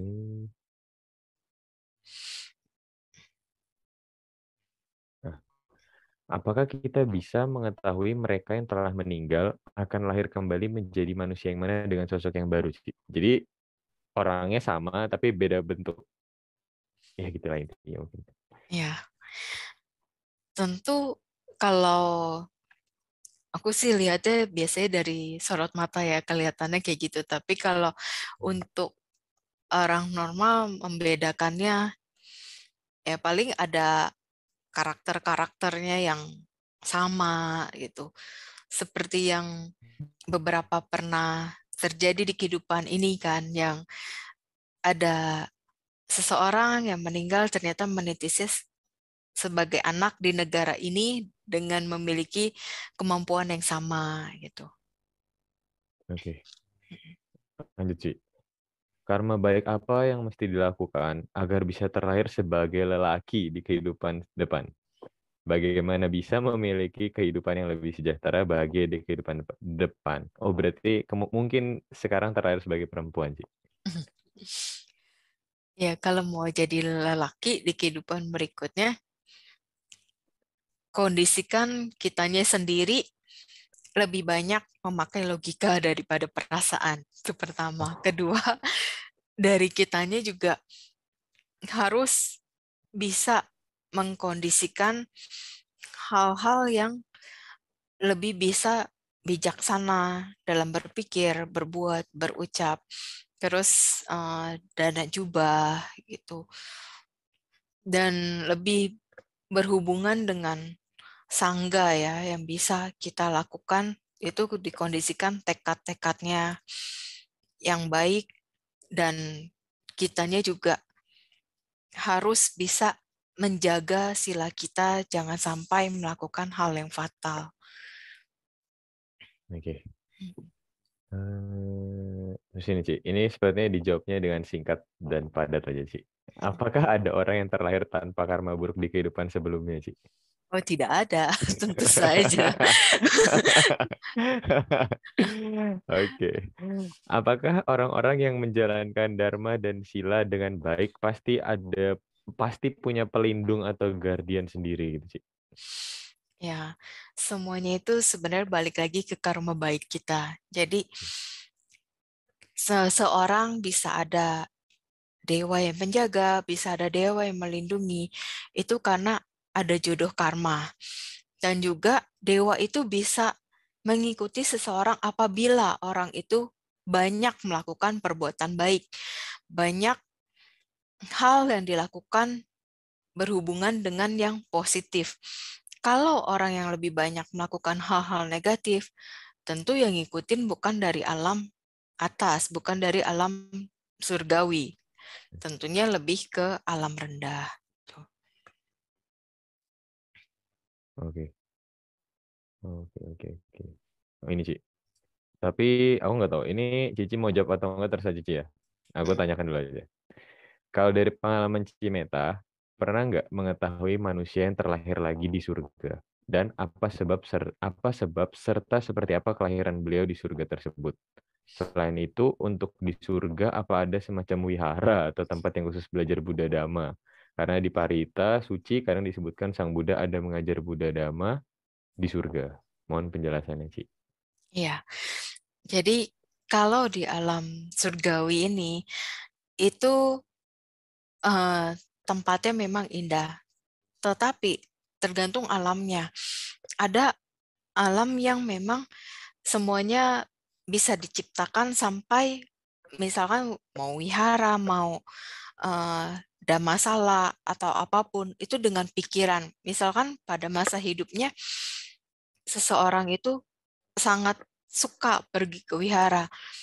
Ini kalau alamnya tinggi ya, dia menciptakan dengan pikiran aja bisa terbentuk gitu.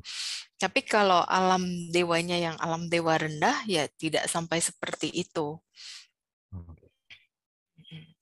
Oke. Lanjut ya, Ci. Oh ya, apalagi zaman Sang Buddha ya. Itu kan sudah pasti tentu langsung sekejap, tidak seperti kita. Betul. Nah, apakah pelimpahan jasa hanya bisa diterima untuk orang yang sudah meninggal saja, sedangkan yang masih hidup tidak bisa menerima, Ci? bisa kok masih hidup. Jadi kalau ada sanak keluarga kita yang sedang menderita atau sedang sakit, kita mau limpahkan jasa untuk mereka, bisa-bisa aja. Hanya bedanya kan kita tidak perlu ada kata almarhumnya aja. Oke. Nah, apa umur seseorang juga bisa berubah karena perbuatan kita di kehidupan sekarang, Ci? Misalnya seperti banyak berbuat baik menjadikan umur yang lebih panjang, Ci. Bisa. Bisa, tapi kayaknya nggak bisa dipastikan, Ci ya. Jadi ada beberapa hal yang pernah ini juga saya lihat sendiri, ketika seseorang dikatakan ini umurnya sudah mendekati, terus banyak melakukan perbuatan baik, entah itu fangse, entah itu berbuat baik dalam bentuknya macam-macam ya, terus dikondisikan untuk yang bersangkutan ada perubahan. Tiba-tiba ya tidak terjadi apa-apa. Kalau memang itu sudah waktunya, kematian itu sudah waktunya padam, dilakukan kebajikan sebesar apapun, kalau waktunya sudah saatnya ya terjadi juga. Gitu.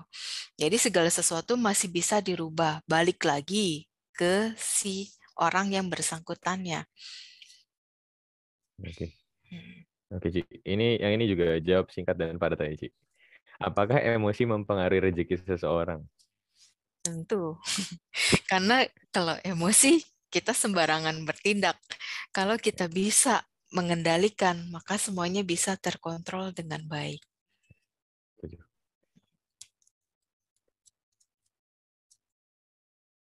Nah, jika seseorang bersifat jahat, apakah sifat jahatnya itu berasal dari sifat kehidupan sebelumnya? Atau di kehidupan sebelumnya dia itu baik, tetapi karma yang mengondisikan dia harus bersifat jahat untuk membayar karma orang yang berbuat baik? Jika seperti itu, apakah akan berulang? Jadi gini, seseorang itu bisa di kehidupan sekarang jadi manusia juga, bisa hidup misalkan berkelimpahan harta. Itu karena buah dari karma baik di kehidupan lampau. Tetapi ketika di kehidupan sekarang, dia bergaul dengan lingkungan yang tidak baik, dia memiliki keluarga yang semuanya emosional, yang sifatnya keras, semua itu bisa mempengaruhi kehidupan seseorang. Akhirnya berubah menjadi karakter yang kurang baik. Untuk kita berada di lingkungan yang baik atau tidak baik, pertama adalah pilihan. Kita memilih mau berteman dengan siapa. Setelah itu, karma berproses di dalam lingkungannya. Ketika lingkungannya ternyata banyak orang-orang yang kurang baik, kita sadar ini kurang baik, kita tidak mau keluar, itu kan juga pilihan kita. Akhirnya kita kecemplung dan akhirnya kita hancur. Tidak ada yang bisa disalahkan karena itu adalah pilihan kita awalnya. Setelah selanjutnya baru karma berproses. Tapi ketika kita menyadari, oh ini lingkungan kurang baik, aku nggak cocok, aku mau narik diri.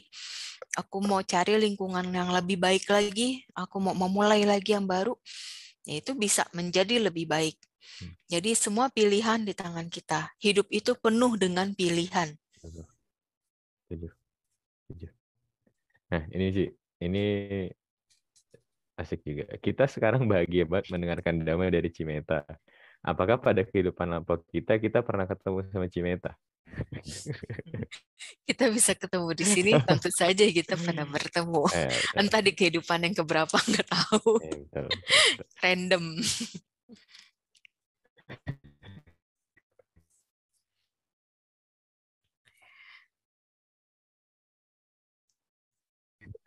Terus ini lagi, Ci. Kalau lihat itu, dalam melihat past life seseorang. Halo, Ci, sorry. Iya. Kalau misalnya orang yang mempunyai kemampuan khusus, atau dia bisa melihat past life seseorang, apakah itu memakai energi yang besar, sih? Iya. Oke. Karena kan kita harus fokus. Oke. Terus ini sih tentang orang pintar atau dukun. pada kehidupan ini itu kan ada orang yang memiliki kemampuan khusus, entah untuk membantu atau untuk melukai orang lain, seperti santet atau apa gitu, Ci. Nah, apakah kemampuan yang didapatkan ini akibat dari buah karma baik di kehidupan lampau karena melatih diri atau seperti apa, Ci? Tergantung ya, kadang ada yang memang belajar itu karena di Indo ini dan beberapa negara yang memang ciri khasnya ilmu-ilmu begituannya kuat, itu bisa dipelajari dan akhirnya bisa mencelakai, bisa membantu juga. Kalau yang bawaan dari yang lampau, itu biasanya sih tidak melukai, tidak membahayakan nyawa siapapun. Dan juga itu balik lagi ke si yang bersangkutan. Mungkin dibawanya dari yang lampau, dia tidak jahat. Tetapi karena faktor balik lagi lingkungan, dia memilih lingkungan yang kurang baik, ya akhirnya dia merasa enjoy di sana, ya akan terbentuk yang seperti apa.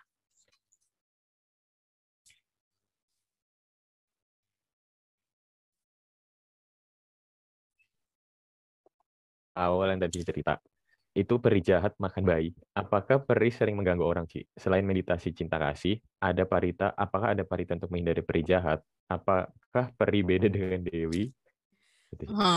Peri itu sama dengan dewi, tapi peri yang sering mengganggu sampai separah itu biasanya di yang alam dewa paling tinggi, yaitu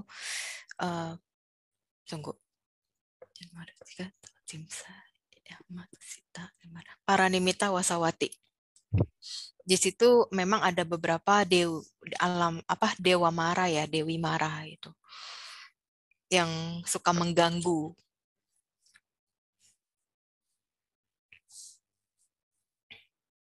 Oke. Dan juga bisa asura, kan ada asura dewa juga, itu bisa juga asura dewa. Kalau asura dewa itu ada di alam dewa Catumaharajika. Oke. Oke sih. Ini ada sambungan yang tadi mengenai past life. Sering orang regresi hipnoterapi. Apakah benar seseorang setelah terapi ada penyakit atau beban mental yang sembuh, Ci? Halo, Ci? Ada. Okay. Jadi bisa menerima keadaan yang saat ini sedang dia rasa tidak nyaman. Jadi setelah tahu penyebabnya, dia bisa netral. Gitu. Tapi hilang belum tentu ya, gitu. Oke. Nah ini, Ci. Kan Cimeta sudah menjalani selama 6 kehidupan sampai punya kemampuan seperti saat ini. Nah, apa di kehidupan sebelumnya Cimeta pernah bertemu dengan Sang Buddha Gotama, Ci? Wah, ini keren juga. Itu zaman Buddha. Kalau saya sudah mencapai kesucian. Oke. Apa hubungannya past life dengan istilah takdir, Ci? Oke. Kalau past life ya sambungan kehidupan kan, antara yang lalu dengan yang sekarang. Kalau takdir itu biasanya yang dimaksud adalah ditentukan. Jadi di dalam hidup ini tidak ada hal yang ditentukan, semua adalah pilihan. Jadi kalau yang dimaksud, ya memang takdir lu begini, yaitu hanya pikiran dari orang itu yang memang kayak orang udah, ya udahlah nggak bisa mikir lagi, udah merasa buntu semuanya, padahal itu semua masih bisa diperbaiki, masih bisa dirubah. Bagaimana tergantung dari orang yang bersangkutan mau atau tidak. Kalau dia merasa ya percuma lah berubah, nanti juga begini-begini, ya udah berarti kan dari dianya yang tidak mau berubah gitu. Ini lagi, Ci. Untuk past life keberapa dari kehidupan sekarang yang mesti kita fokus ya, dan berapa banyak past life yang kita bisa lihat ya atau suruh orang liatin ya? Itu tidak bisa ditentukan karena sudah miliaran kali kita lahir mati yang bahkan itu bisa random. Itu. Nah, gimana cara kita tahu karma buruk kita yang paling berat dari past life, Ci? Supaya kita bisa selesaikan dalam kehidupan ini menuju kebebasan sempurna. Yang kita rasakan saat ini itu seperti apa? Kalau ada momen dari kita lahir hingga kita saat ini, ketika kita sedang merenung, ada momen kita merasakan titik terberat dalam hidup kita, yaitu adalah salah satu buah karma buruk kita yang besar yang telah berbuah gitu. Tapi kalau saat ini kita merasakan ya masih fine-fine aja, ya berarti buah karma buruk yang terjadi kecil karena kita masih merasa fine-fine aja. Tapi kita tidak boleh lengah. Ingat selalu untuk jangan lengah, selalu waspada. Karena kita tidak pernah tahu tiba-tiba karma buruk atau karma baik yang besar itu berbuah. Kalau karma baik sih oke lah ya, terima kasih. Tapi kalau karma buruk yang berbuah, waduh, itu luar biasa. Banyak yang tidak bisa menerima, akhirnya melakukan, mohon maaf, bunuh diri. Gitu. Ingat, seberat apapun hidup kita, jangan pernah bunuh diri. Semakin kita melakukan tindakan itu, kehidupan berikutnya yang kita jalani lebih berat dari yang sekarang kita jalani. Jadi jangan pernah mengeluh ketika kita merasakan hidup kita berat. Bisa jadi ini adalah double dari hasil yang pernah kita lakukan, entah kita dulu pernah bunuh dirinya. Kapan? Jadi sekarang beratnya luar biasa. Gitu. Oke. Nah, bagaimana terlahir mengulangi kehidupan sekarang dengan pilihan hidup yang beda sih? Berbuat baik.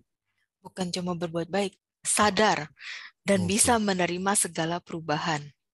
Kitanya pun harus siap selalu berubah.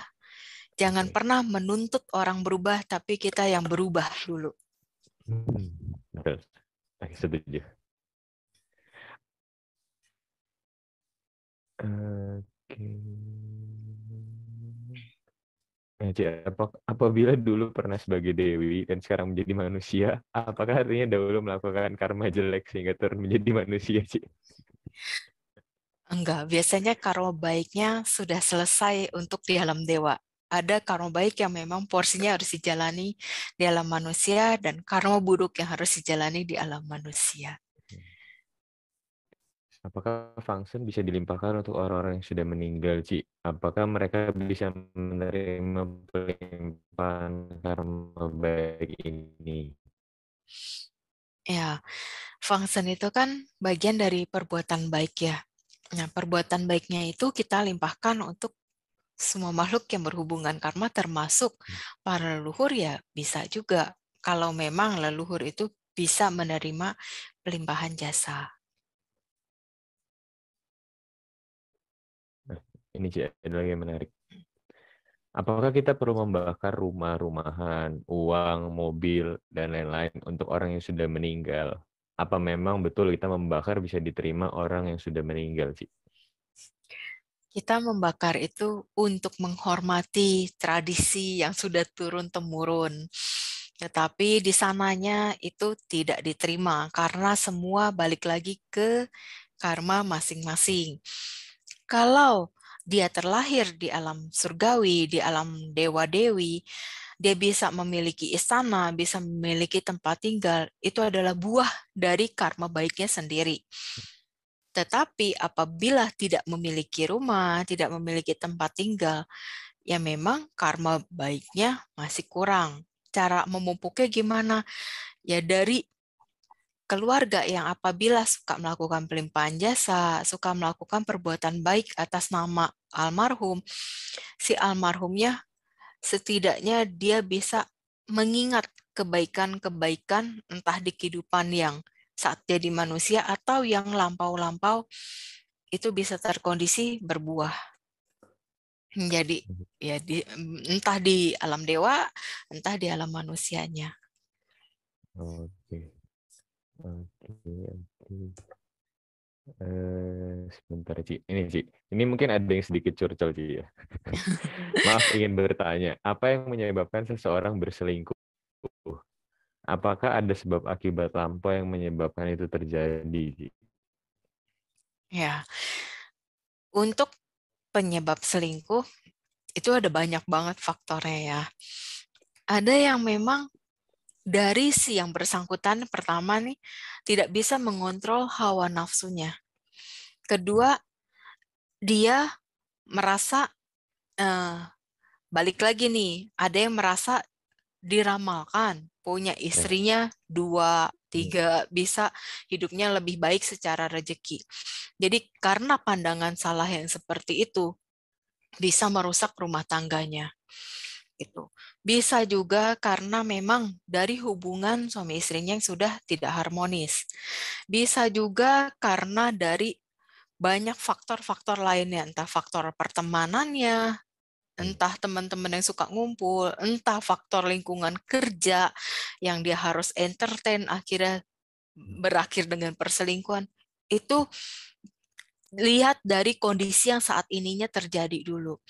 Baru setelah itu dilihat apakah ini memang benar-benar ada hubungan karma. Tetapi semua pasti ada kaitan karmanya. Hanya dari sekarang ya, si pelaku memberikan alasannya seperti apa. Kadang kan biasanya selalu mencari pembenaran, bukan mencari kebenaran. Biasanya pelaku selalu seperti itu ya. Gitu. Kalau pelaku itu jujur akan apa yang dia lakukan itu salah, maka para wanita penggoda itu tidak ada lagi yang namanya, mohon maaf, pelakor. Pelakornya pada pensiun. Kalau pelakunya jujur ya. Oke. Nah, ini sih, ini juga bagus nih. Bagaimana setelah mengetahui past life, itu malah menjadi beban pikiran. Lebih baik kita tidak perlu tahu, tetapi menjalani hidup dengan sebaiknya.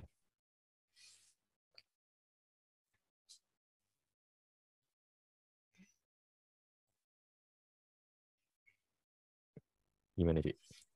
Sorry kok tadi Koko nge-freeze, jadi aku nggak... Oke, Iya. sorry.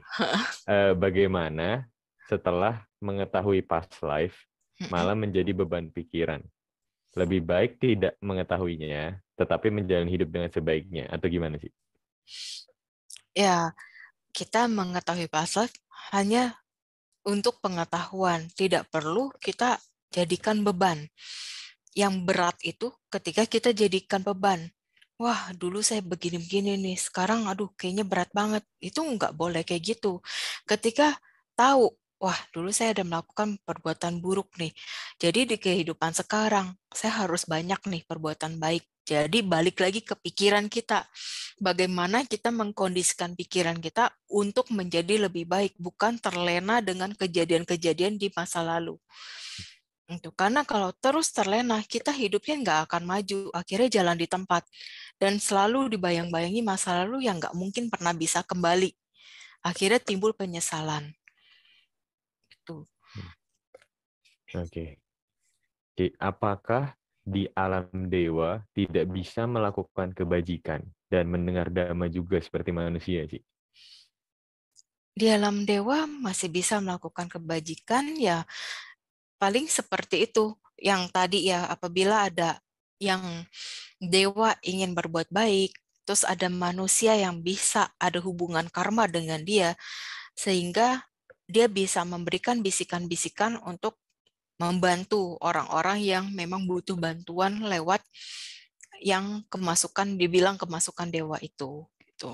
Terus bisa juga dewa-dewi itu berbuat baiknya dengan cara apabila ada orang yang berkaitan karma dengan dia atau sanak keluarga yang masih hidup, ada buah karma baik nih, mau berbuah, dia bisa mengkondisikan, gitu, membantu mematangkan. Tapi kalau karma buruk kita lagi berbuah yang besar-besar, terus kita berharap ada kuijin, kita berharap ada leluhur yang nolong, kita berharap ada dewa-dewi yang menolong. Itu jangan berharap. Karena ketika karma buruk kita berbuah, tidak ada satupun dewa bisa menolong. Karena apa? Ketika karma buruk kita berbuah, kita harus jalani karma kita sendiri. Bukan berarti dewa harus tolongin kita. Dewa itu juga sedang menjalani karma. Dia menjalani karma baik dari perbuatannya sendiri. Bukan untuk memenuhi semua permintaan kita. Bukan untuk memberesi semua karma buruk yang udah kita lakukan. Kalau hal itu gampang, hukum karma mungkin tidak akan berlaku. Gitu. Karena hukum karma ini sangat berlaku dan hukum alam yang abadi, makanya ini terus terjadi di dalam siklus kehidupan. Ketika buah karma buruk kita berbuah, ya kita harus jalani. Dewa-dewi ya tidak bisa berbuat apapun. Tapi kalau karma baik yang berbuah, dewa-dewi akan mengkondisikan apabila dewa-dewi tersebut memiliki hubungan karma dengan kita. Oke.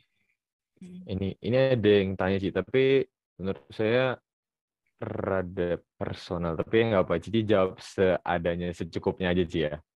Jadi kenapa ya setiap orang yang dekat dengan saya, walaupun baru kenal 1 hari, tapi mereka selalu nyaman bercerita apapun ke saya, mulai dari suka duka mereka, bahkan saya. Siapa sih saya di kehidupan sebelumnya? Kenapa sih orang-orang senyaman itu kepada saya gitu sih? Misalnya dari kitanya suka melakukan perbuatan baik di lampaunya, sehingga di kehidupan sekarang ada aja orang-orang yang merasa nyaman ketika kita dekat dengan siapapun. Gitu. Oke, Ci, kita beralih ke yang recent. Kita ke ini dulu, ke C. Suryani. Ya, mungkin. C. Suryani, boleh. Silakan. Selamat malam, Cimeta. Selamat malam, Ci. Saya mau nanya, Ci, yang mengenai dewa yang menjaga kita. Itu sama dengan kodam tidak ya, Ci ya? Dewa yang menjaga kita seperti itu.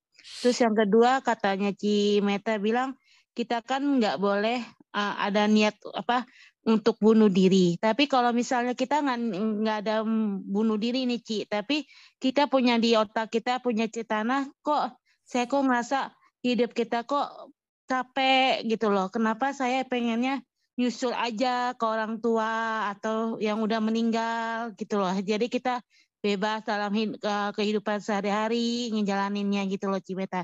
Apa itu salah karma buruk juga ya, Cimeta? Makasih, Cimeta.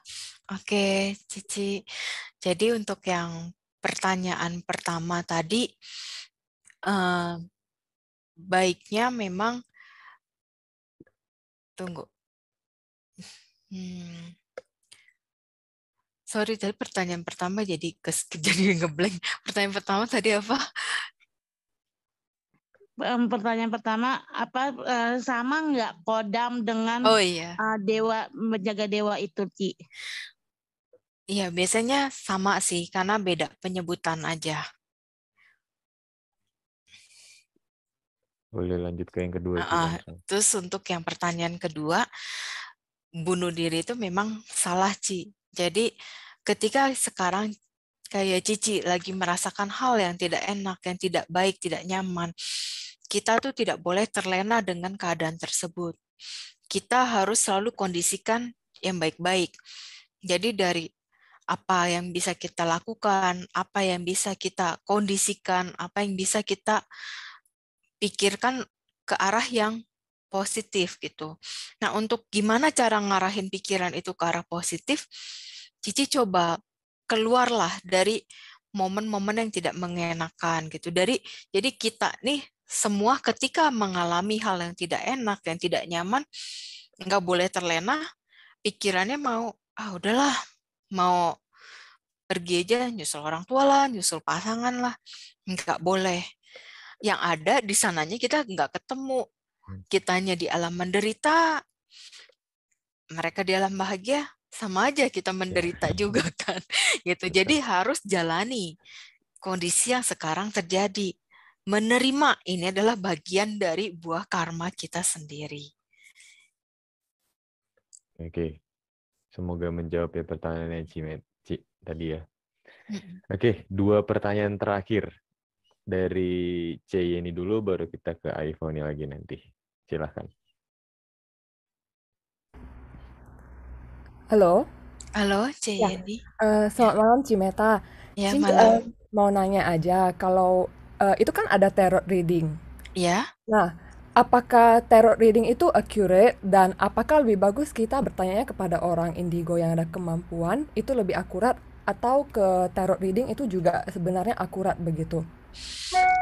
Ya, sebenarnya akurat nggak akuratnya balik lagi ke diri kita sendiri ya, karena itu semua juga kan balik ke karma masing-masing. Ada yang memang karena energi kitanya terpancar, jadi cepat terbaca.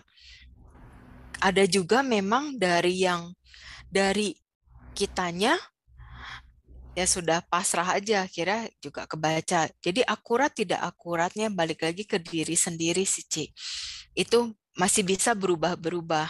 Tergantung dari kita bagaimana menyikapinya. Ambil yang positif, yang nggak baik ya udah abaikan. Gitu. Oh, berarti kalau misalnya memang beneran mau tahu, itu lebih bagus langsung ke yang ada kemampuan gitu ya, daripada ke tarot gitu. Sama aja sih, tarot juga bisa gitu. Jadi balik lagi ya ke dirinya sendiri, karena kan kadang cocok-cocokan juga gitu. Karena kan takutnya kadang Ci, kayak tukang bacanya itu mungkin entah kita nggak tahu dia itu nipu atau beneran ada skill atau cuman mau cuan duit gitu kan. Jadi kayak pengen nanya, cuman kayak masih ragu gitu, takutnya mungkin nggak bener gitu. Sebelum bertanya mungkin dari cicinya ya coba kondisikan berbuat baik, melakukan perbuatan baik dulu, jadi bisa ketemu yang orang benar-benar bisa membantu gitu. Gitu ya, Ci. Kalaupun Cici merasa, udah deh saya nggak mau tahu apa-apa, saya yang penting melakukan perbuatan baik, ya itu juga nggak masalah gitu. Toh cepat atau lambat karma baik itu pasti berbuah gitu, entah dalam bentuk pekerjaan, dalam bentuk finansial, pertemanan atau apapun. Yang penting berbuat baik dan sadar ya, Ci. Yang kayak Cici bilang, jaga kesadaran gitu ya. Iya. Oke, thank you, Ci. Iya, sama-sama, Cieni. Oke, terakhir dari iPhone yang bertanya 2 kali. Silahkan. Malam. Sorry, tanya lagi ya. Malam. Iya. Ini kan saya sudah berapa kali mau jatuh, tapi masih bisa menghindari, kayak pernah jalan gitu, jalanannya nggak rata, nggak perhatiin, terus sendak gitu, tapi saya bisa lari-lari, bisa nahan, nggak jatuh. Berapa kali, terus satu kali terakhir ini saya di Jerman, saya benar-benar jatuh, udah nggak bisa dihindari. Tidak, padahal jalan pelan-pelan, cuma itu lantainya itu kapan nggak rata, jadi mungkin kena begini langsung saya benar-benar jatuh, saya nggak percaya gitu. Apakah itu memang harus terjadi sampai tidak bisa terhindar lagi, atau itu memang saya tahu karma buruk ya. Cuma saya cuma tahu berapa kali saya begitu, sekali ada di pasar. Belum sampai di pasar, sampai saat kami bilang, oh untung ibu kurus. Kalau ibu gemuk pasti plak jatuh.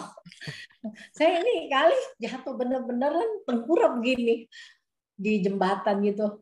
Lagi jalan-jalan, padahal nggak pegang, bilang lihat-lihat handphone apa, enggak, jalan pelan-pelan bisa gitu. Saya sampai nggak bisa nahan gitu. Kok bisanya saya jatuh. Saya sampai nggak percaya. Dada saya itu sakit. Apakah itu karena memang sudah tidak bisa terhindari lagi, atau memang saya harus mengalami itu? Iya. Itu aja pertanyaan saya. Biasanya itu memang harus dijalani. Memang sedang harus terjadi. Iya. Adik saya bilang begitu, yang di Amerika, dia bilang, oh sepertinya kamu memang harus alami itu karena sudah berapa kali kamu bisa menghindari, tapi kali ini kamu nggak bisa terhindar lagi. Jadi benar ya. Jadi aduh, saya sampai pikir, aduh, kayaknya kurang perbuatan baik karena di luar. Kan di sini sering Tansen, tapi kalau di Jerman gitu kan kita sulit untuk melakukan hal begitu. Saya pikir, waduh, saya sampai pikir-pikir terus, kok saya bisa-bisanya gitu jatuh. Parah loh, sakit banget dada saya tuh jatuh tengkurap gitu. Sampai saya pergi rongsen segala di sana. Untung katanya nggak apa-apa. Nanti 4-6 minggu akan sembuh sendiri. Aduh, saya cuma pengen yakinkan takut ada rusuk saya yang retak, emang sakit banget. Ya. Okay. Hanya syok aja, Ya, terima kasih. Ya, sama-sama, Ya.